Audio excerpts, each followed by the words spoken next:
Selamat datang di Nagita Dakuna Channel edisi kesehatan. Kali ini kita akan membahas tentang Acute Respiratory Distress Syndrome. ARDS atau Acute Respiratory Distress Syndrome adalah gangguan pernapasan berat yang disebabkan oleh penumpukan cairan di alveoli atau kantung udara kecil di paru-paru. Gejala utamanya adalah sesak napas berat dan sulit bernapas. ARDS merupakan kondisi darurat yang mengancam nyawa penderitanya, sehingga perlu mendapat penanganan yang cepat dan tepat.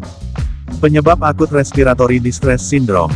ARDS disebabkan oleh kerusakan alveoli akibat merembesnya cairan dari pembuluh darah kapiler di dalam paru-paru ke dalam alveoli. Alveoli adalah kantong udara di paru-paru yang berfungsi menyalurkan oksigen ke darah dan mengeluarkan karbon dioksida dari dalam darah. Pada kondisi normal, membran yang melindungi pembuluh darah kapiler menjaga cairan tetap di dalam pembuluh darah. Namun, pada ARDS, cedera atau penyakit berat menyebabkan kerusakan pada membran pelindung tersebut, sehingga cairan bocor ke alveoli.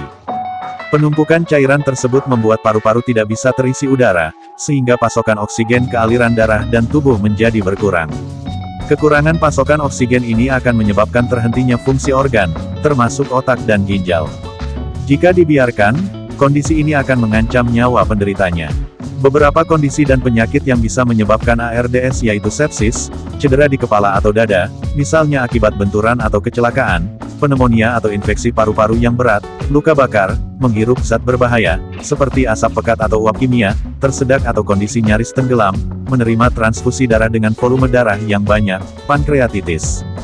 Faktor resiko Acute Respiratory Distress Syndrome yaitu berusia di atas 65 tahun, memiliki kebiasaan merokok, memiliki kecanduan minuman beralkohol, menderita penyakit paru-paru kronis, menderita kelainan genetik, menderita obesitas, mengalami overdosis obat-obatan tertentu.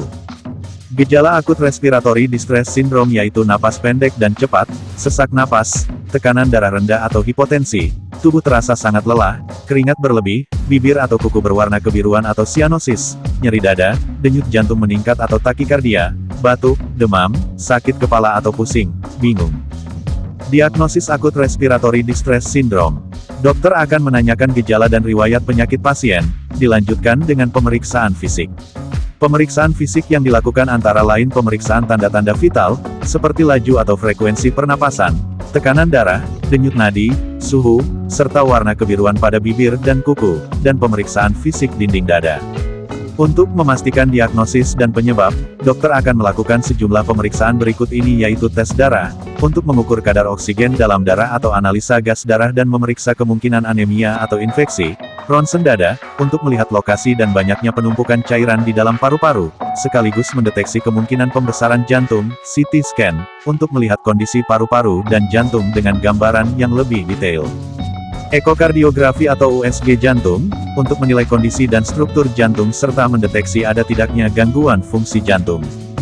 Elektrokardiogram atau EKG, untuk melihat aktivitas kelistrikan jantung dan menyingkirkan kemungkinan gejala disebabkan oleh penyakit jantung. Kultur atau pemeriksaan sampel dahak, untuk mengetahui bakteri atau mikroorganisme lain yang menyebabkan infeksi. Biopsi atau pengambilan sampel jaringan dari paru-paru, untuk menyingkirkan kemungkinan gejala disebabkan oleh penyakit paru-paru selain ARDS. Pengobatan Acute Respiratory Distress Syndrome.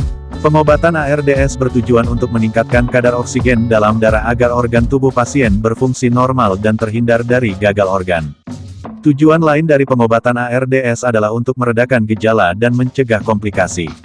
Beberapa metode untuk mengatasi ARDS yaitu memberikan bantuan oksigen melalui selang hidung atau masker bagi pasien dengan gejala ringan. Memasang alat bantu napas dan ventilator untuk membantu mengalirkan oksigen ke paru-paru, memberikan cairan melalui infus, memberikan asupan nutrisi menggunakan selang nasogastrik yang dipasang melalui hidung, memberikan obat antibiotik untuk mencegah dan mengatasi infeksi, memberikan obat pengencer darah untuk mencegah penggumpalan darah di kaki dan paru-paru, memberikan obat pereda nyeri, obat untuk mengurangi asam lambung, dan obat untuk meredakan kecemasan. Bagi pasien ARDS yang dalam masa pemulihan, disarankan untuk menjalani rehabilitasi paru. Tindakan ini bertujuan memperkuat sistem pernapasan dan meningkatkan kapasitas paru-paru. Komplikasi akut respiratory distress syndrome yaitu DVT deep vein thrombosis atau penggumpalan darah pada pembuluh darah vena dalam di tungkai akibat berbaring terus-menerus, pneumotoraks atau penumpukan udara pada selaput pleura, umumnya terjadi akibat tekanan udara dari penggunaan ventilator, infeksi paru-paru akibat masuknya kuman ke paru-paru melalui alat bantu napas, fibrosis paru atau pembentukan jaringan parut di paru-paru yang membuat paru-paru makin sulit memasok oksigen ke darah. Selain komplikasi di atas, penderita ARDS yang berhasil sembuh bisa mengalami gangguan kesehatan jangka panjang seperti gangguan pernapasan, seperti napas pendek, sehingga pasien membutuhkan bantuan oksigen dalam jangka panjang, gangguan daya pikir dan daya ingat akibat kerusakan otak, lemah dan atrofi otot akibat terlalu lama tidak digunakan untuk bergerak pada pasien yang harus berbaring lama, depresi. Pencegahan akut respiratory distress syndrome yaitu menghentikan kebiasaan merokok dan menjauhi paparan asap rokok, menghentikan konsumsi minuman beralkohol, menjalani imunisasi flu setiap tahun dan imunisasi PCV setiap 5 tahun untuk mengurangi risiko terjadinya infeksi paru-paru. Salam sehat, sampai jumpa di video selanjutnya. Terima kasih.